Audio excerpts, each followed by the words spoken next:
อ้าวสบายดีเด้อสบายดีพี่น้องหมดทุกคนอยู่ทางแคลิฟอร์เนียและอยู่กับทางรัฐโอไฮโอเนาะแล้วก็ต่างๆลองเบิ่งว่าเทื่อนี้เป็นเทื่อที่2แล้วนี่กำพยายามที่สิอ่าให้ guest speaker ของเฮานางทีน่าเขามาร่วมกับเฮาเนาะคือว่าน่าจะ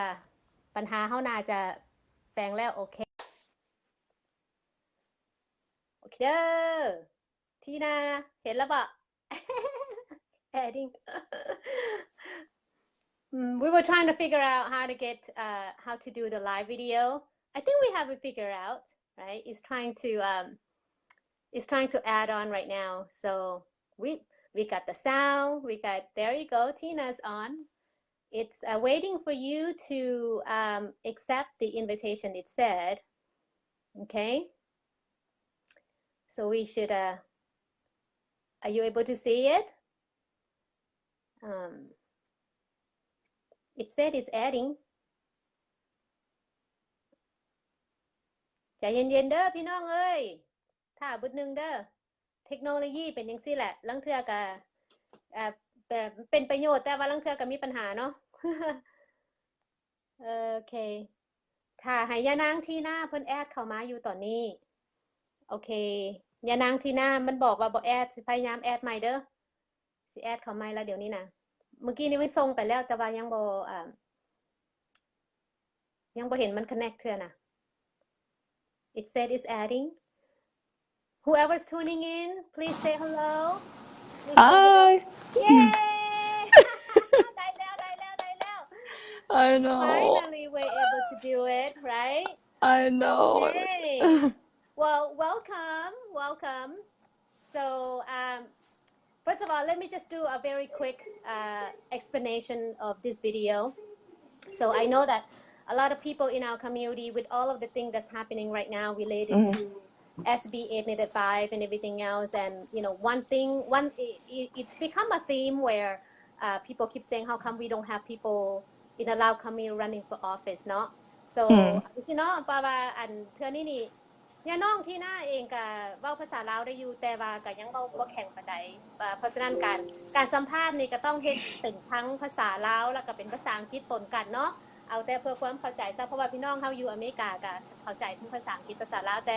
สำหรับผู้ใหญ่ที่บ่เข้าใจภาษาอังกฤษนะที่หน้าเฮาก็ต้องได้เว้าเป็นภาษาลาวนํแล้วก็แปลไปนํเนาะจังไดก็ถ้าว่าน้องนุงเว้าภาษาลาวยังบกพร่องอยู่ก็ขออภัยมานํตรงนี้เนาะเฮาก็สิพยายามสุดขีดกันโอเคบัดนี้หั่นที่หน้าสิถามเป็นภาษาลาวภาษาอังกฤษที่หน้าถนัดตัวใดหั่นเอาเลยฟังภาษาลาวเข้าใจเนาะJoy. เลยโอเคแต่ว่าถ้าจะตอบเป็นภาษาลาวทั้งอังกฤษก็ได้เลยเด้อสิซอยให้โอเค Okay. So first of all let me just say this quickly. Tina Mahalat is in Ohio, and she is at the moment running for the Senate office or the Senate seat in her district.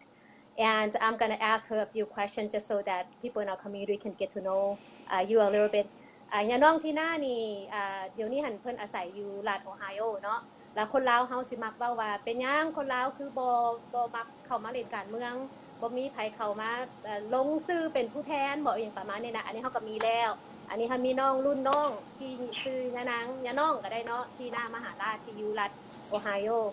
เดี๋ยวนี้หันเพิ่นกำลังลงคะแนนเสียงแลนเลือกตั้งเป็นผู้แทนสภาประจำรัฐโอไฮโอเนาะบัดนี้ที่หน้าลองเว้าให้พี่น้องเฮาฟังดูเดี๋ยวนี้ที่หน้าเดี๋ยวนี้อาศัยอยู่ไสแบ็กกราวนด์เจ้ามีหยังแน่what is your education and where do you live how old you are ให้พี่น้องเฮาเข้าใจเบิ่งดู Go ahead. Yeah. So I live in Columbus, Ohio currently. I work at JP Morgan Chase. I'm a financial analyst, but it's forecasting for our staff to see how much people we were going to hire for up to 90 days. I went to Ohio University here in Ohio for political science, and currently I'm working on getting my master's in counseling for mental health. over at Capella University online, where I do plan on also getting my PhD in psychology as well because of all the negative effects of, being a child of refugee parents and Okay. having all this trauma. Okay. So let me cap that highlight for a little bit สำหรับ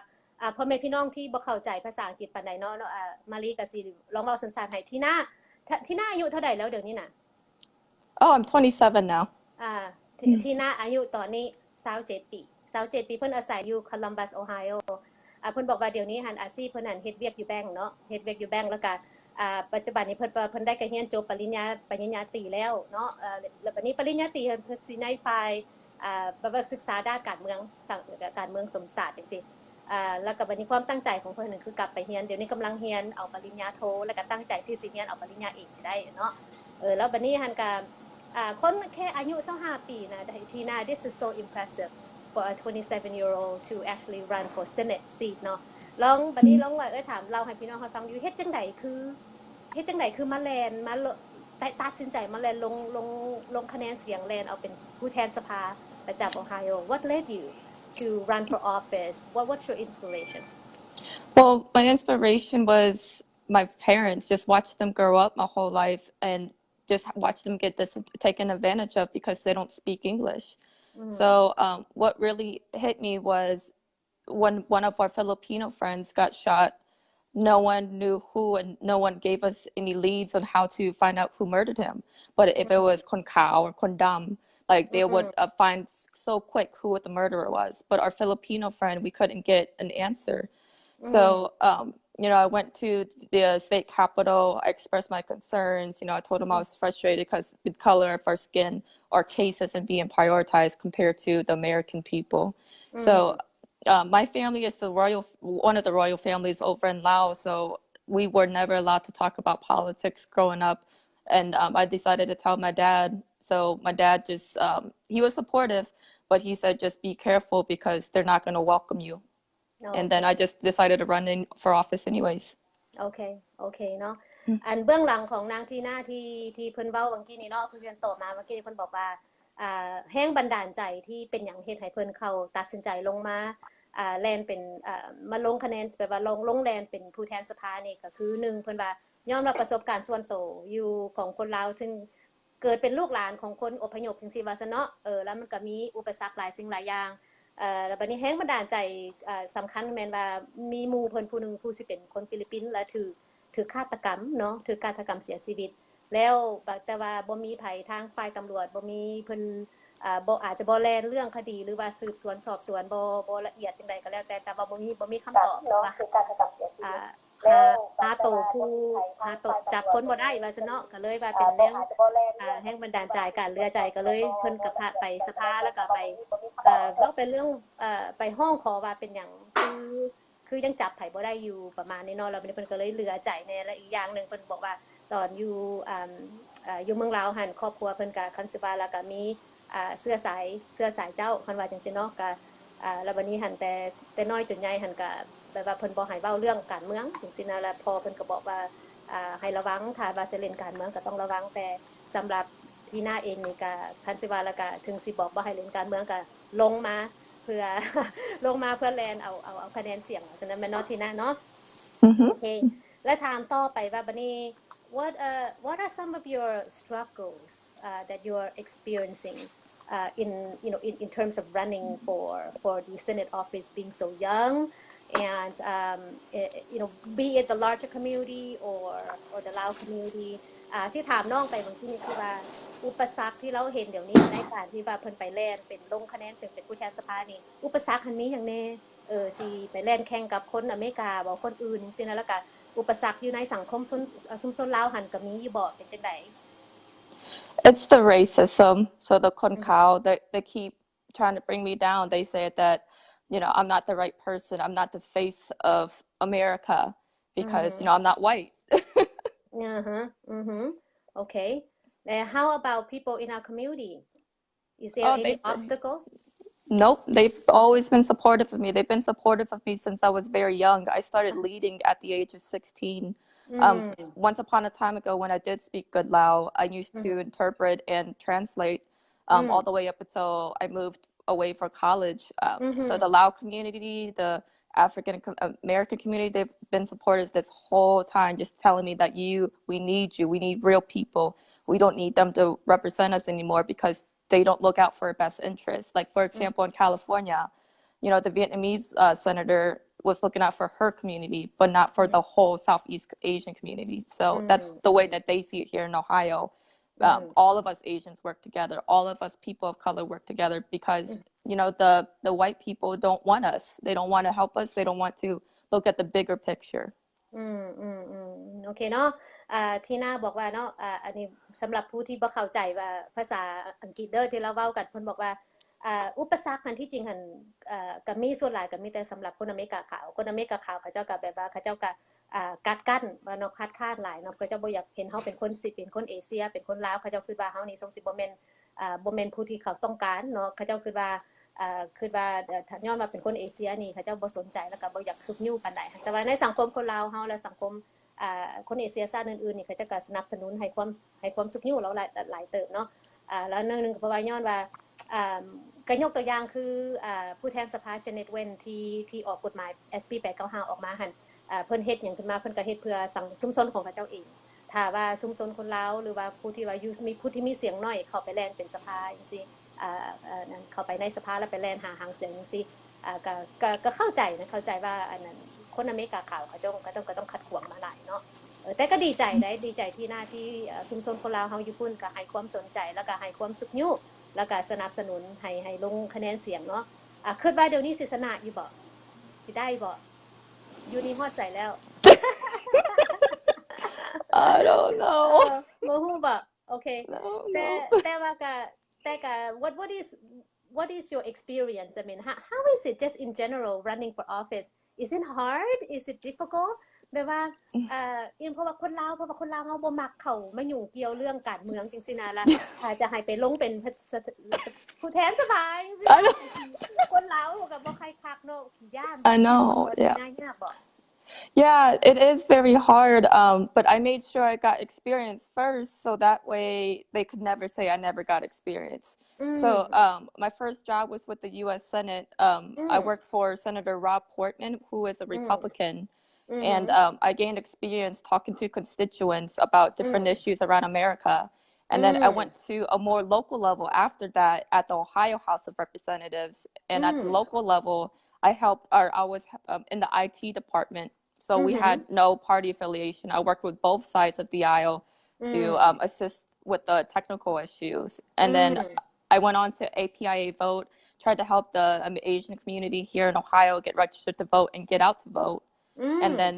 after the election, that's when I decided to run for office. This recent presidential election, 2016. I had already decided I was going to run for office. So I made friends with both sides of the aisle because I already had connections with the Republican Party. So I had to move on over to the Democratic Party because that's where I lean most of the issues at. I agree with most of the Democratic Party issues. So I declared Democratic.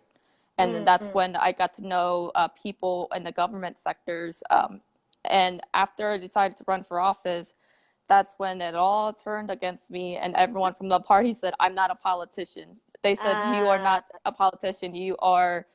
someone from the Lao community, but you are not a politician who's meant to serve us. โอเคเว้าเรื่องย่อเลยอันนั้นที่น่าบอกว่าที่จริงหันการสิเข้ามาเล่นการเมืองแลนเป็นผู้แทนสภานี่ก็บ่แม่นของง่ายๆแต่ว่าแล้วก็มีประสบการณ์มาก่อนแล้วเนาะตั้งแต่ว่าแล้วตั้งแต่ตอนเป็นสาวว่าดิ ตอนนี้ก็เป็นสาวอยู่แต่ตอนอายุน้อยกว่านี้เพิ่นก็มีบทบาทเนาะในการเมืองก็แม่นว่าไปได้ไปช่วยเหลือในเป็นผู้ช่วยเหลือของผู้แทนอื่นๆสิพรรคทั้งพรรค Republican ทั้งพรรค Democrat เนาะในหลายอย่างประเด็นที่ช่วยเพิ่นเขาเจ้ามาแล้วก็มีการพัวพันเคลื่อนไหวนำ API Vote บ่มีหลายองค์กรที่ว่าเพิ่นเฮ็ดมาแล้วก็มีประสบการณ์มาเว้าถึงเรื่องการเมืองเนาะแต่บัดนี้พอถึงเวลาตัวเองสิมาแลนเป็นผู้แทนสภาบัดนี้ทั้งทุกฝ่ายทั้ง Republican ทั้ง Democrat มาบอกเขาว่าโอ้บ่แม่นเจ้านี่บ่แม่นแล้วบ่เจ้าบ่ทรงสิบ่แม่นบ่มีมาตรเป็นผู้แทนสภาเขาเจ้าบ่มีหมายความเขาเจ้าบ่มีความนับถือให้เฮาเนาะแล้วเขาเจ้าก็บ่อยากซุกยู่เฮาบ่ให้ความสนับสนุนเฮาสิเนาะ อันนี้ก็เป็น obstacle อีกอันหนึ่งแต่ตอนนี้หันก็แต่ก็ต้องสู้ต่อไปที่หน้าคนลาวอยู่แถวไฮโอหันให้ความหักแพงแล้วก็สุกนิ้วเจ้าไปตลอดแล้ววันนี้เราก็ถามว่า personal goal ของเจ้าเป็นอย่าง personal goal แล้วก็goal ของ community backtrack ก่อนหน่อยนึงก่อนสิถามคำถามนี้ถามว่าแล้วปัญหาที่เจ้าเห็นอยู่ในสังคมลาวเฮาissues that are affecting the Lao community อยู่ Ohio มันมีอย่างแน่ Healthcare. So with the healthcare insurance, most of the people who need it can't afford it. So the elder, they highly depend on Medicare, but they just can't afford it because they're on pensions. And then, of course, the generation after them, like middle age, parents and uncles, aunts, they just can't afford it. So they just go without insurance. So what happens is they don't get treated for any diseases until it's too late. And then they die because with the elders, they spent so much years doing natural medicines, meditation, it helped them. But for the generation after them, we've been in America this whole time. We've been, around the nasty air, and we don't practice meditation anymore. We take American medicines, from the pharmaceutical companies. It's not like the older generation, they take herbs and spices. So they just die from everything. They wait till it's too late. แต่ว่าเดี๋ยวนี้อันปัญหาตัวนี้ปัญหาที่ผู้เฒ่าผู้แก่หรือว่ารุ่นของเขาเนี่ยบ่มีนั้นประกันภัยสุขภาพเนาะอันนี้ประกันภัยสุขภาพหมายความว่าเป็นปัญหาที่ลำใหญ่แต่ว่าเฮาบ่ได้เจาะจงอยู่ในคนลาวชุมชนคนลาวตัวปัญหาที่ว่าผู้เฒ่าผู้แก่เพิ่นบ่มีเพิ่นซื้อ insurance บ่ได้ซื้อประกันภัยสุขภาพบ่ได้นี่อันนี้มันเป็นปัญหาของคนที่อยู่ Ohio โดยรวมเนาะ so it's a general issue it's not just specific to the Lao community right yeah okay good but is there any specific issue that you can identify that affects the Lao community that needs to be addressed? Yes. So one of the biggest thing is Ohio. They have commissions for ethnicities such as African American and Latino, and those commissions help you with funding for your community to teach you about different things such as culture, healthcare, education. Ohio doesn't have one for the Asian community. And without the Asian community one, the Lao community doesn't have one either. And the Lao community needs that funding to teach people how important healthcare is, teach people like the culture, our background story about, the refugee experience, and teach us how to read, write, loud. We don't have money to give to people to teach us. And then, of course, other things around the Lao community we may need, such as things to learn about our culture, like the dance, or things to learn about computer classes as well for the seniors or the elderly or just anyone in general. Like we can't transition to American life without the money to teach us. Okay. So this is still ongoing, yeah? This issue that you're seeing. Okay.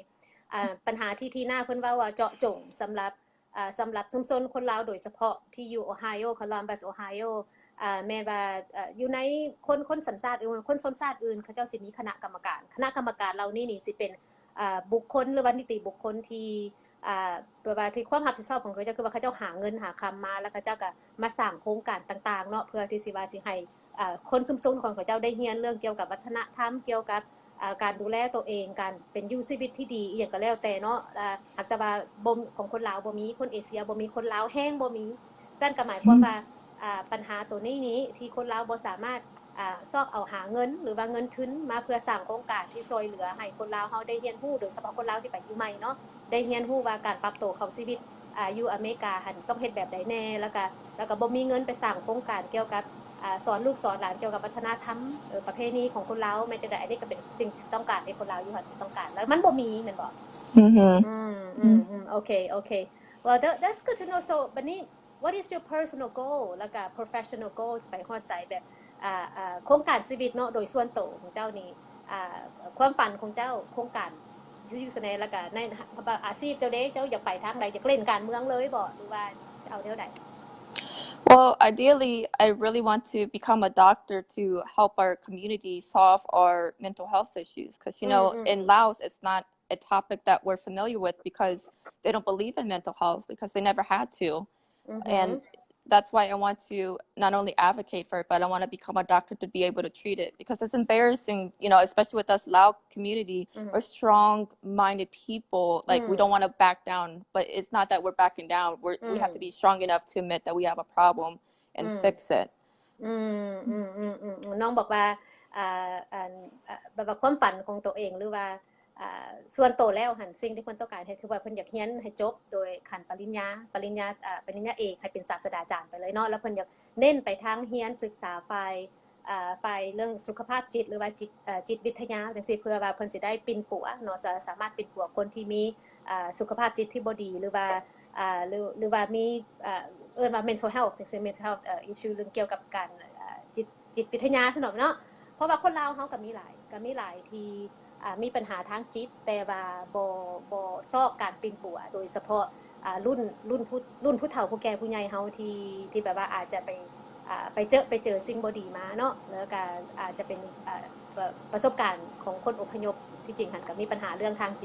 จิตแพทย์นี่หลายแล้วก็คนลาวเฮาบ่มักเว้าเรื่องนี้บ่มักเว้าเรื่องจิตวิทยาเรื่องจิตแพทย์ไปปิ่นไปปัวเรื่องสุขภาพจิตจังซี่เนาะบ่มี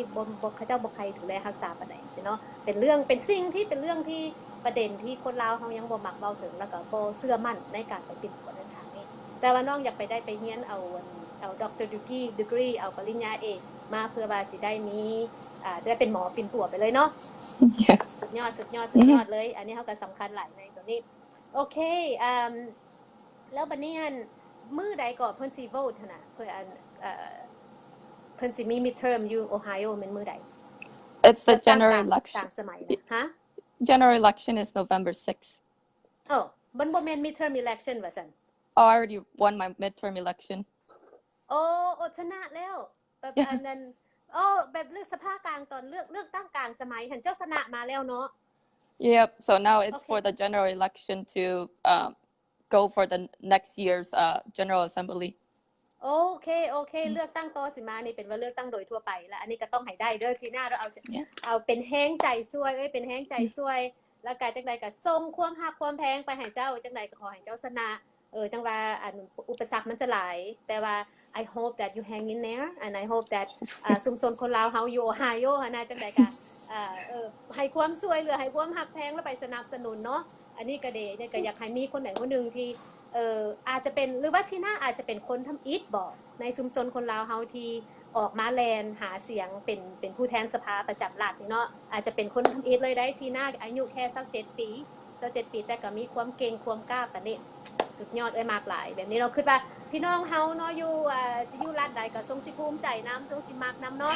เฮาก็เริ่มต้นเข้ามาแล้วเพราะฉะนั้นแล้วเนาะเฮาก็พยายามที่หน้าhow would you encourage other Lao people to run for office เฮ็ดจังได๋ลองเจ้ามีคำเว้าหยังแน่หรือว่ามีหยังแน่ที่สิช่วยกระตุ้นให้คนลาวคนอื่นเข้ามาเล่นการเมืองประจำราษฎร์ในระดับใดก็อย่าง The way you have to look at it is if you don't speak up, then who's going to speak up? So if you don't tell them about your problems, they're never going to know there is a problem. So, you know, if I don't run for office right now, who is? Who's going to represent us? So that's the way you have to look at it. Like, do you want to be unspoken for the rest of your life? Or do you want to speak up and be the spoken voice for the unspoken? คำตอบของน้องหันแม่นว่าเพิ่นว่าถ้าว่าต้องคิดจังซี่ว่าถ้าเฮาบ่เข้ามาเว้าเองถ้าเฮาบ่เป็นกระบอกเสียงเพื่อตัวเองเพื่อชุมชนของคนลาวเฮาเองแล้วมันไผสิมาเฮ็ดเพื่อเจ้าแล้วเฮาแต่นิ่งกันให้ผู้นั้นท่าผู้นั้นเฮ็ดท่าผู้นี้เฮ็ดจังซี่นะเอาไปเอามาก็สิ่งความต้องการของชุมชนคนลาวเฮาความต้องการของเฮาก็สิบ่มีไผมาเว้าแทนถ้าเฮาบ่เข้าไปแล้วไปเว้าแทนเพื่อตัวเองเนาะอันนี้ก็แม่นความแล้วสิโยงไปเลย so people Lao people always said I don't like politics. Why do you think that is the case? Why do you think is politics bad? What's happening ถามน้องว่านั่นคนลาวเฮามักเว้ากันตลอดบ่มักการเมืองจังใดก็บ่มักการเมืองสินะน้องคิดว่าโดยส่วนตัวเนาะน้องคิดว่าเป็นหยังคนลาวมักเว้าว่าบ่มักการเมืองย้อนหยังสาเหตุมันมาจากไส You have to remember too, if you were a refugee, you got kicked out from your own government. You know, that's going to hurt you for the rest of your life. So now that we're in a new country with a new system, they're going to still think the same. They're going to think that my government doesn't want to represent me. They want to represent them, and you can't blame them because that's how it's been going. We have an orange president who doesn't believe in refugees or immigrants. So of course that's going to make them think, no, I don't want that. But you have to think it the other way. You have to think, okay, I have a voice. I can go vote. If I don't want that president, I'm going to go vote and make sure that other person wins. It's not like Laos, it's not communist Yeah. where we don't have a choice. yeah ก็แม่นความเนาะคันว่าแล้วก็ย้อนว่าความมันซ้ำอกซ้ำใจมาตั้งแต่ประวัติศาสตร์เนาะคันว่าเนาะเรื่องเก่าเรื่องเดิมความซ้ำอกซ้ำใจนี่ก็เฮ็ดให้คนลาวหลายคนบ่มักการเมืองเนาะคือว่าแล้วก็เรื่องนี้เฮามันต้องเว้ากันอีกยาวถ้าสิเว้าถึงเรื่องนี้แต่ก็แม่นความเจ้าที่น่า I think ก็คนลาวเฮานี่บ่ถ้าว่าเฮามาอยู่ประเทศใหม่แล้วประเทศที่3แล้วบ่มีไผบ่มีรัฐบาลสิมาสามารถบังคับหยังเฮาได้เนาะเฮามีสิทธิ์มีเสียงมีสิทธิสิเลือกออกไปลงคะแนนเสียงเลือกตั้งหลายๆอย่างถ้าเฮาบ่เฮ็ดก็เสียดายเนาะจังซี่เนาะโอเคเนาะถ้าอันนี้ก็ถามอันนี้เป็นคำถามที่เล็กๆหน่อยๆที่อยากแนะนำให้ญาน้องที่หน้ามหาราชได้ให้ชุมชนพี่น้องเฮาได้ฮู้จักกันทั่วบ่แม่นแต่อยู่โอไฮโอแต่ว่าอยากให้ฮู้จักทั่วอเมริกาแล้วก็อาจจะเป็นฮอดทั่วโลกเลยเนาะว่าเทื่อละนิดเทื่อละหน่อยคนลาวเฮาก็